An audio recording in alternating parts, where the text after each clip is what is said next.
ID இண்டஸ்ட்ரியில் இருக்க ஒரு டார்க் சீக்ரெட். இதை பற்றி யாரும் உங்ககிட்ட நிறைய பேச மாட்டாங்க. ஒரு பெரிய சர்வீஸ் பேஸ்ட் எம்என்சி, நிறைய ஃபாரின் கிளையன்ட்ஸ், டீமில் ஒரு 8-10 பேர் இருப்பாங்க.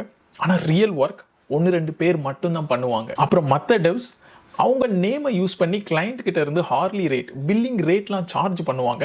பட் ஜூனியர்ஸ், ஃப்ரெஷர்ஸாக இருக்கும்போது அவங்களுக்கு அந்த டைமில் நிறைய ஒர்க் ஆக்சுவலாக கிடைக்க போகிறது இல்லை. இது கம்ப்ளைண்ட் இல்லை, இது எல்லா சர்வீஸ் பேஸில் கம்பெனியில் இருக்குமான்னு சொன்னாலும் இருக்காது. ஆனால் சில ப்ராஜெக்ட்ஸில் இது ஒரு ரியாலிட்டி சிச்சுவேஷன். ஒரு ஃப்ரெஷராகவோ இல்லை ஒரு ஜூனியர் ரிசோர்ஸாக நீங்கள் இருக்கும்போது ஃபர்ஸ்ட் 3 இயர்ஸ் ரொம்ப இம்பார்ட்டன்ட். ஸோ அந்த டைமில் தான் நீங்கள் நிறைய கற்றுப்பீங்க.